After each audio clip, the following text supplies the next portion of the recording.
I hadn't heard of the studio until a couple of my friends texted me about it, so I started watching this show when episode 3 dropped, and I was instantly hooked. Every Seth Rogen falling compilation, Martin Scorsese meme on Twitter, people calling it the Succession of Hollywood, and just the electric reviews out of the South by Southwest premiered, I caved, watched the entire show, and I love that it's such a simple idea, something that I'm surprised hasn't been done before in a TV format, but it works so well because the execution is just done so tediously and perfectly. I love movies about movies. Babylon, The Fall Guy, The Fabelmans, the list goes on and on and on. I think there are some very small flaws with this series, but it's no surprise to me that it got renewed for a season 2 halfway through the first season airing. Before we get into it, I would love to hear all of your thoughts on season 1 of The Studio in the comments down below because this show has been getting so much buzz all over social media. I want to hear everyone's thoughts. But let's talk about The Studio. My favorite thing about this series is through all 10 episodes,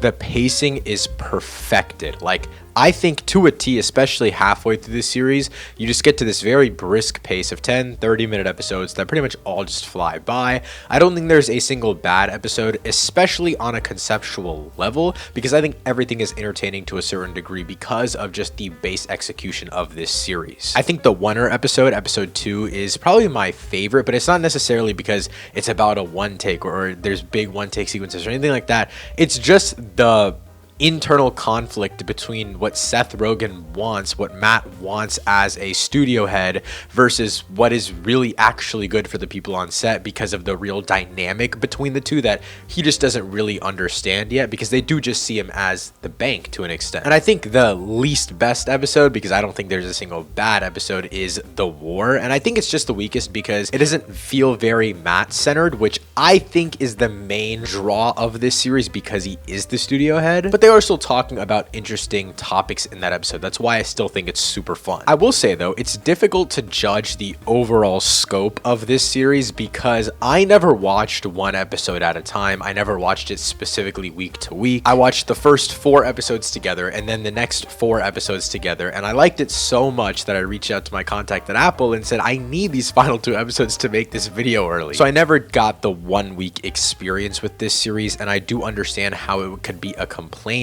that it doesn't give you enough week to week, and I'll talk about that a little bit more in detail later in the video when I talk about specific story points. But I get that complaint. I get that sometimes it can feel a little bit underwhelming, but I still really enjoyed it. My absolute favorite thing about this show is just the events in Hollywood that they choose to explore, whether it's someone that loves film talking to people that are doctors or experiencing the Golden Globes sitting right in front of the stage. There are so many different things that this show helps you experience in 10 30-minute episodes, but one of the most interesting ones to me was in episode 4 that centered around Olivia Wilde throwing away her own roll of film so that she could reshoot a big final action sequence, and that internal divide within Matt of, do we let this happen because they're going to go over budget, but if we don't let this happen, then studios are going to say that we should never shoot on film because it's just so unreasonable, overpriced, and all this kind of stuff. And Matt is the one that wants the preservation of this filmmaking technique. It gives a phenomenal divide between a preservationist of film and the guy who is literally the moneymaker of the studio. His interaction with the Netflix CEO in the Golden Globes episode was also so fucking perfect, and I think that episode in general is just executed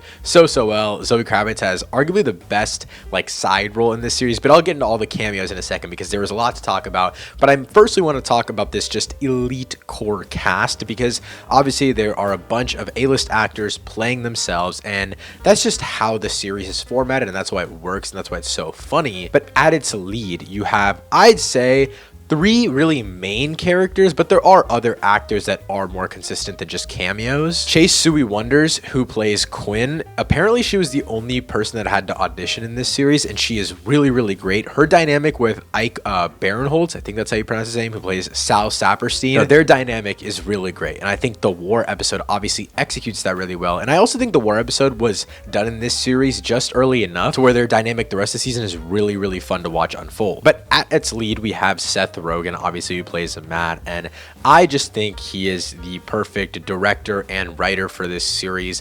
It's really interesting because he has written and directed and starred in a bunch of my essential comedy movies. Like, I know a lot of them aren't perfect, but they are really, really fun for me. And I genuinely watch them when I need something feel good or just funny. Seth Rogen, the more that I think about it, is genuinely like a comfort filmmaker slash creator for me. And I think the studio really put that into perspective for me personally, because he's operating on a whole different scale here. Like, this isn't to say this is some massive budget, huge blockbuster movie, but there are a lot of moving pieces here in terms of the story that they are trying to tell. And I really have to commend him for this, because of like just watching this evolution of what we've seen him do in the past to really what the studio has evolved into and what it can become in a season 2. Kathryn Hahn and Catherine O'Hara are also in this series, and they're not as consistent as the other 3 actors and actresses that I named before, but I still think they are really fun. Kathryn Hahn is like the marketing agent, is so funny, as someone who is majoring in that. But now to get into these cameos, this has to be the best use of cameos in the history of TV and film ever. Like, I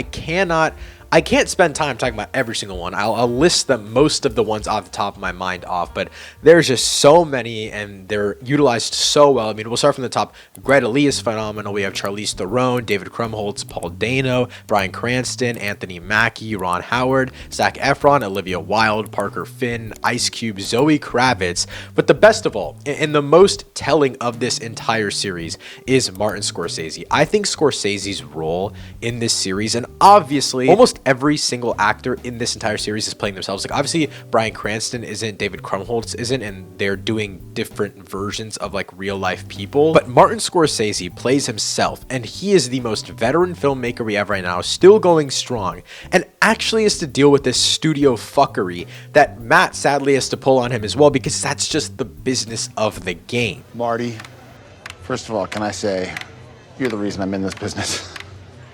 Who the fuck are you? And what are you trying to say? Just give me back my movie and let me go sell it to fucking Apple the way I should have done it in the first place. And episode 1 starts off just so strongly. I want to get into these peculiar situations that Matt gets into in just a second here. But just from the very get-go, like the pilot episode, having to talk about a Kool-Aid Man movie, trying to turn it and kind of mold it into an auteur-driven idea. It's just really funny to see the evolution of it, and I think this show executes that perfectly. And the final thing I have to talk about is just how this is a really great technical piece. One thing I love about Apple as a TV studio is how much time they put into all of their projects.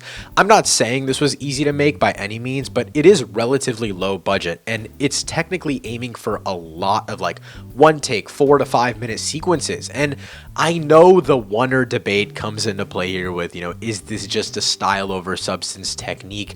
And to an extent, I can understand the argument that in this series, they use oneers to make things feel more chaotic than they actually are. Like, when you simplify the plot down, there is really not that much happening. And obviously the inherent comparison to this is Succession, as in the way that they filmed it with the cameras and the coverage and stuff like that. I think it tries to be more chaotic than it actually is. But to me, that wasn't necessarily a flaw, because I wasn't watching every singular 30-minute episode by itself. So I felt like I had a little bit more to chew on watching 4 episodes than 2 episodes. But again, I understand if you're watching a week to week, completely get the complaint, but I was genuinely so invested in all of these characters and all these stories, and I just want season 2 as soon as possible. At the end of the day, I really love the studio. I think this is one of the best shows on TV right now. I think it's very, very simple, but I think it executes this love for film premise to the perfect degree. Overall, I'm going to give season 1 of the studio a 9 out of 10.